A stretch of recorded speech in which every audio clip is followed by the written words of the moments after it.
To defeat the enemy, you must know them, not simply their strengths and battle tactics, but their history, philosophy, art. Those were the words of Grand Admiral Thrawn, the most beloved Imperial officer in Star Wars. He was a Chiss from the planet Chilla, where he was known under the name Mithra Nerudo. Seeing a growing threat in the unknown regions brewing, Thrawn decided that he had to join the Empire and try to build them into a force strong enough to challenge this extragalactic threat. Although the Empire had an anti-alien policy and their ranks were entirely made up of humans, they made an exception for Thrawn, as his brilliance was second to none. Decades before the rise of the Empire, Thrawn was responsible for destroying a Jedi outbound flight and had thus gained some favor from Palpatine for that. In the Empire, he quickly rose through the ranks as his analytical skills were so sharp that many considered him a kind of savant who was able to see clearly in situations that would confuse even the most experienced commanders. Central to his method to analyze situations and battles was that he believed understanding a culture's art, history, traditions could help him anticipate how they'd fight. By studying his enemies extensively, he was able to anticipate how they would fight, how they'd act, what they valued, and thus managed to outmaneuver them. He thus had a huge collection of different manuscripts and artifacts from all sorts of worlds. After a victory at Bataan, Thrawn was promoted by the Emperor himself to the rank of Grand Admiral, being the first to have been given that honor in the Empire. As Grand Admiral, he had complete authority over the Empire's navy. He soon recognized that the Death Star project would be a flaw and rather wanted the Empire to spend their resources on smaller fighters like the TIE Defender. Advanced fighters that could be deployed across the entire galaxy rather than having one station that could simply lock down one planet or sector of space. However, despite his brilliance in war tactics, Thrawn was lacking on the political side of the Empire, and other high-ranking Imperials often managed to outmaneuver him politically and make their project take precedence. Thus, the TIE Defender project was abandoned mostly, and most of the resources went towards the Death Star. But it wasn't just his foresight about the Death Star that made Thrawn as competent as he is. He won a lot of key battles, like the Battle of Atollon, where he crushed the Ghost Crew and almost ended the early rebellion right there, if it wasn't for Admiral Constantine going AWOL. The only reason Thrawn was beat in Star Wars Rebels was due to the plot requiring him to be beat, thus introducing the friggin' space whales who hyperjumped him to another galaxy. In the Legends timeline, after the Battle of Endor and the death of Palpatine and Vader, he single-handedly brought the Empire back from extinction and led a campaign that almost devastated the New Republic. What made his campaign there so brilliant was that he was acting on very limited resources, having just one Star Destroyer and had to scramble for resources, yet still managed to almost beat the New Republic and bring the Empire back to glory. So yeah, his brilliance cannot be denied, and that's why he's well-deserved on this list here. General Maximilian Veers was one of the few Imperial officers who truly earned his reputation. He started off in the Imperial Academy working in the Assault Armor Division, where he strived towards one day being able to pilot an AT-AT Walker. In the Academy, the instructors quickly realized that Veers was incredibly sharp and passed his missions excellently. Thus, he was already promoted as a lieutenant in his early years and became a commander of an AT-AT. Sometime after he was promoted yet again to the first Death Star and was en route to it during the Battle of Yavin.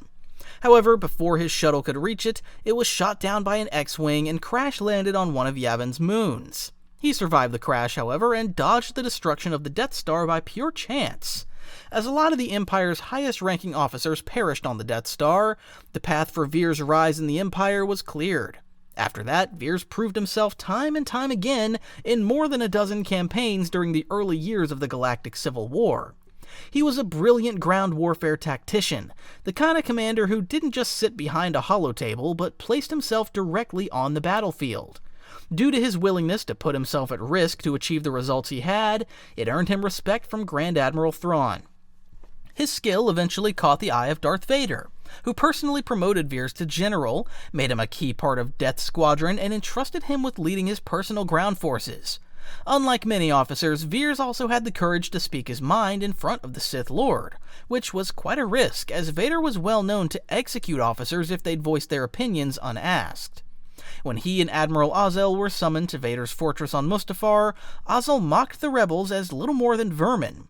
Veers interrupted, countering that the rebels were more like weeds, resilient, able to survive even the strongest storm, meaning that the Empire needed reforms if it ever wanted to truly crush its enemies, meaning that they should adapt towards their enemies' tactics. Vader remarked this as an interesting point, which I'd count as a big W for Veers. His most notable victory then came at the Battle of Hoth. After Admiral Ozzel had ruined their surprise factor by coming in too close to Hoth, Veers and his armored Blizzard Force were deployed with the task to take down the shield generator of Echo Base. He personally led the ground forces and succeeded brilliantly, only requiring 5 AT-ATs to take down the shield generator and clearing the way for Vader. Unfortunately for Veers, though, he was injured after a snowspeeder rammed into his AT-AT bridge, and Thrawn was bound to a hover chair, as he refused to do any cybernetic surgery. When the Empire fell at the Battle of Endor, Veers was on a mission on Endor. After that, he served under different surviving admirals, but was shunned a lot more due to his affiliation with Vader, whom the survivors of Endor deemed as a traitor to the Empire.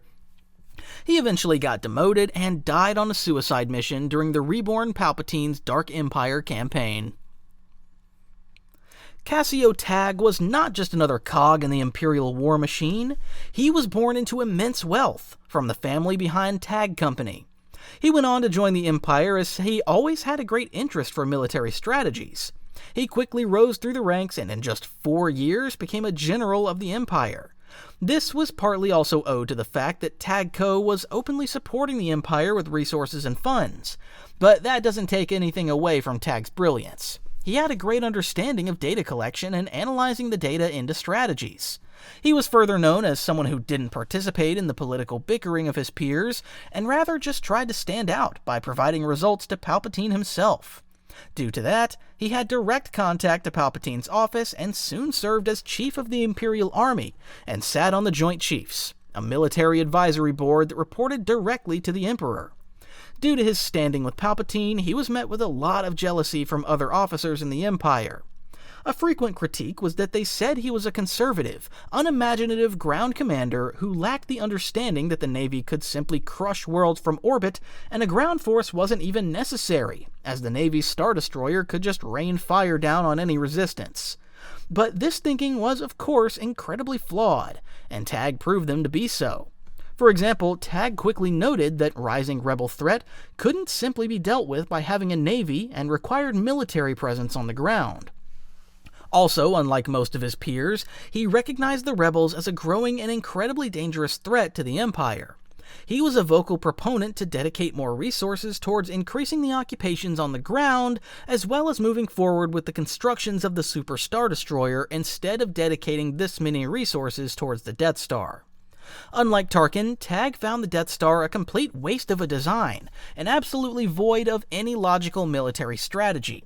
Rather, he privately saw it as a vanity project for Tarkin to solidify more power within the Empire. He also often clashed with Admiral Motti on the topic of the Death Star, as Motti was a very vocal proponent who saw the Death Star as the ultimate weapon that would forever silence any dissent against the Empire. Of course, time proved Tagge right, as the Death Star was destroyed and he was promoted to Grand General and Supreme Commander of the Imperial Ground Forces. In this role, Tagge oversaw the strategy of the Empire's war against the rebels and was one of the highest-ranking members within the Empire. However, sadly, a small mishap where he trusted a group of cyborgs to fulfill certain missions led to him being executed by Lord Vader, who didn't like the fact that he failed these missions.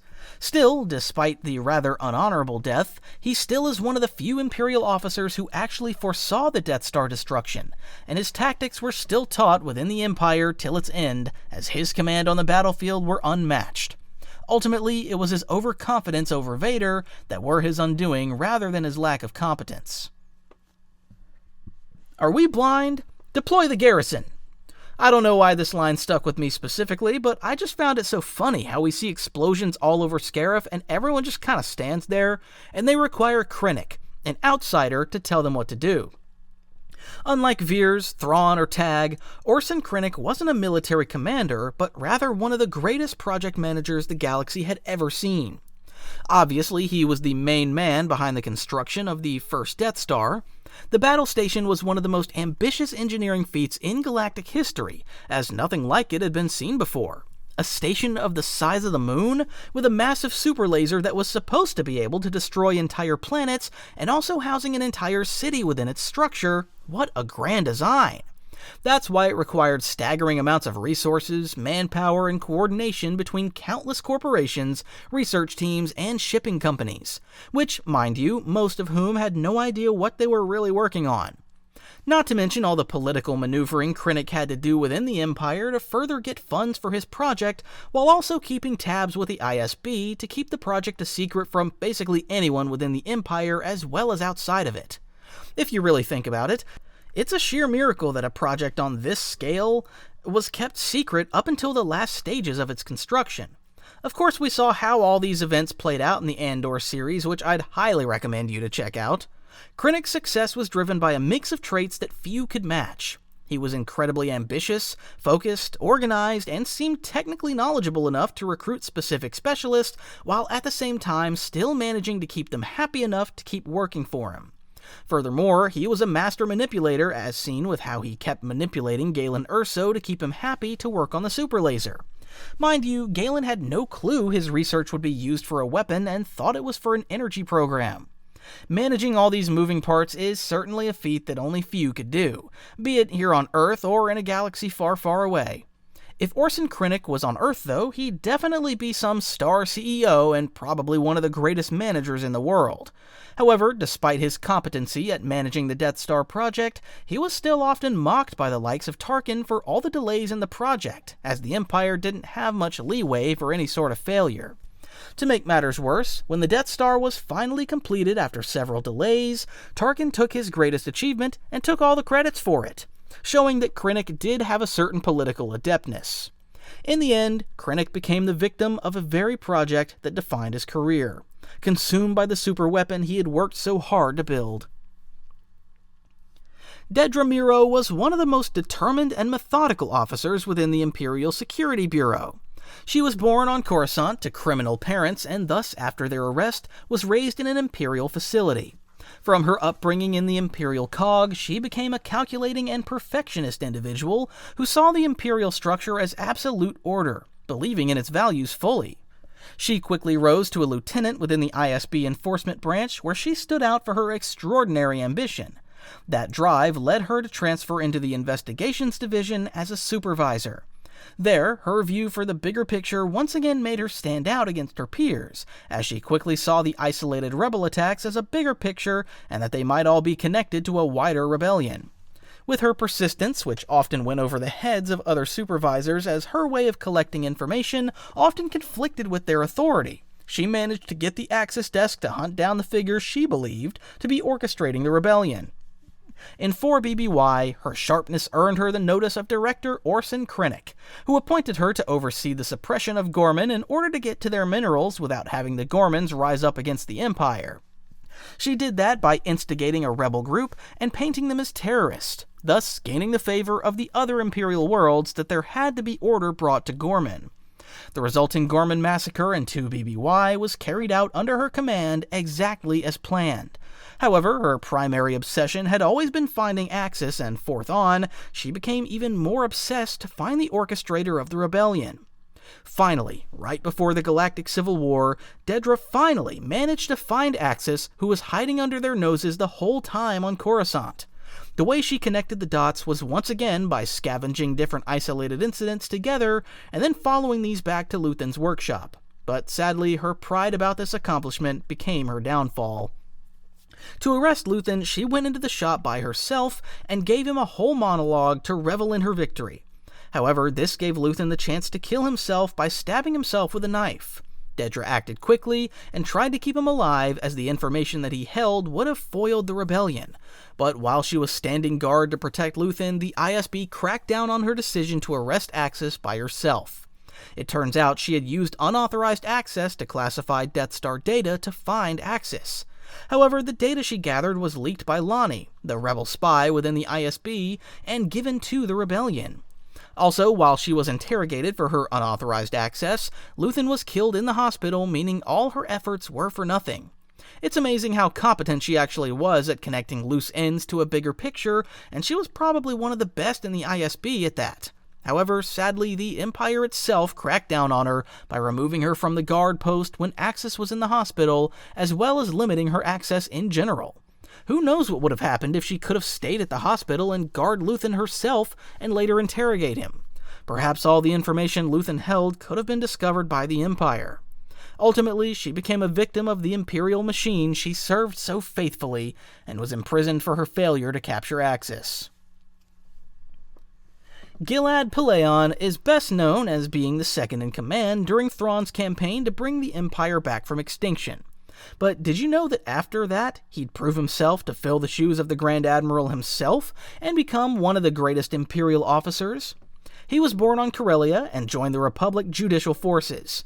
He participated in the Clone Wars and then was part of the Empire's military structure, where he eventually rose to the rank of captain. However, despite being seen as competent, he wasn't granted any further rises in rank due to him having a liking for casual relationships with women, which wasn't looked upon favorably by the Empire. He was deployed on the Imperial Star Destroyer Chimera and served aboard it for over 20 years. Although he had no say in the matter, he did also consider the Death Star as unnecessary and would have rather seen the Empire focus more on Star Destroyers, but his loyalty toward the Empire was never in question. He was present during the Battle of Endor and saw in shock how the Empire lost the battle despite their superior firepower.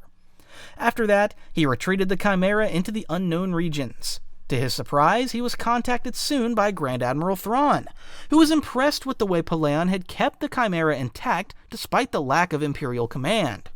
Pellaeon, gleeful at the return of an Imperial Grand Admiral, met up with Thrawn and became his second-in-command while Thrawn took the Chimera as his flagship. Alongside Thrawn, Pellaeon almost managed to beat the New Republic fleet before the Grand Admiral was killed by his Noghri bodyguard.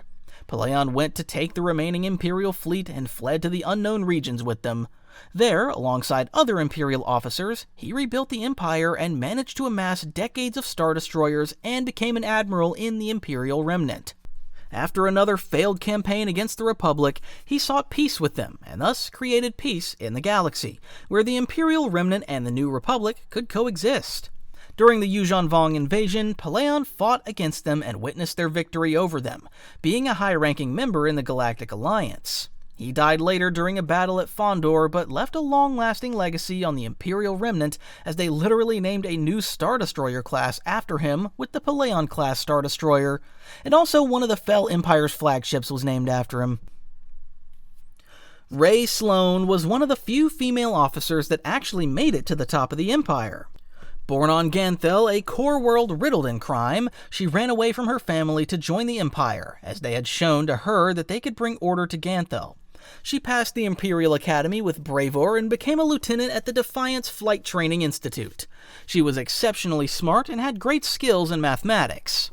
As a cadet at the Defiance Flight Training Institute, Sloane was at the navigation station when Palpatine and Vader arrived for an extraordinary inspection.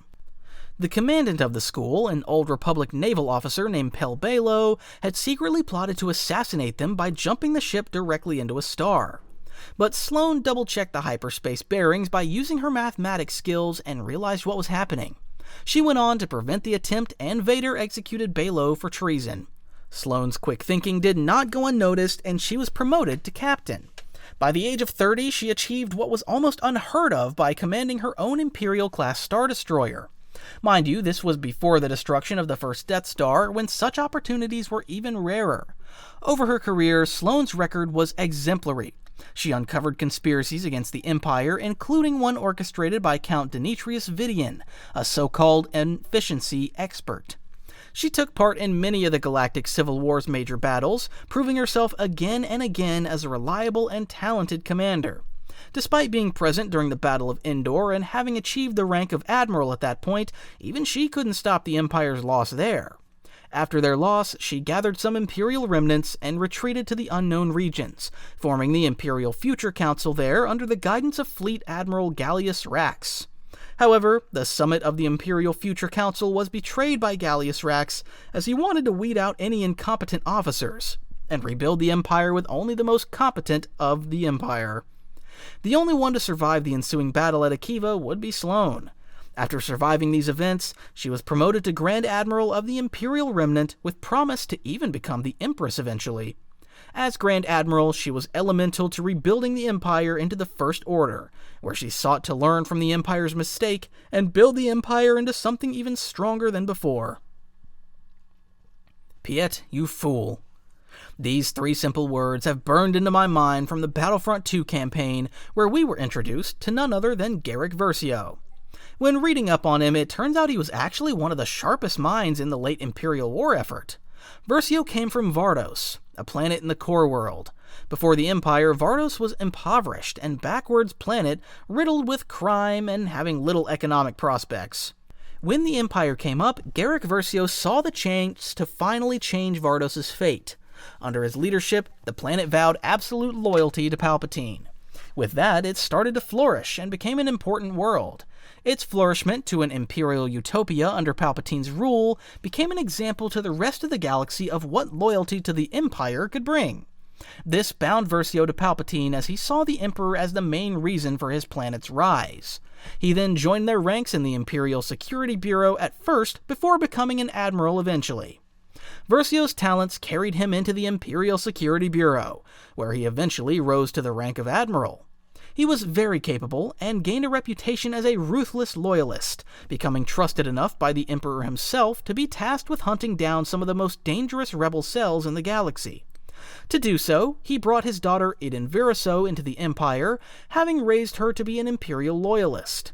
He created Inferno Squad, an elite special forces unit that were supposed to be trained for all sorts of scenarios to combat the rebels, especially in infiltration.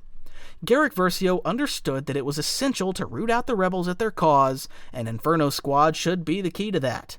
Inferno Squad's first task was to infiltrate and eliminate a rebel group called the Dreamers. Sadly though, Inferno Squad would remain the only elite squad specifically trained to infiltrate rebel groups, as other Imperial admirals didn't seem to put the focus on combating the rebels in this way. During the Battle of Endor, Versio could only watch as the Executor Star Destroyer perished into the second Death Star. Following that, Garrick Versio, due to his undying loyalty toward the Emperor, started the Scorched Earth campaign known as Operation Cinder, where the Empire used satellites to destroy rebel as well as Imperial worlds. He didn't seem to care even when Operation Cinder was turned on his home planet Vardos, which led Inferno Squad to defect from the Empire. He was ultimately killed in the battle over Jakku. Still, Garrick Versio remains one of the most competent and forward-thinking Imperial officers. He was pragmatic enough to design the kind of units that could have truly countered the rebellion, and ruthless enough to make them succeed. And that's it. Please like and subscribe.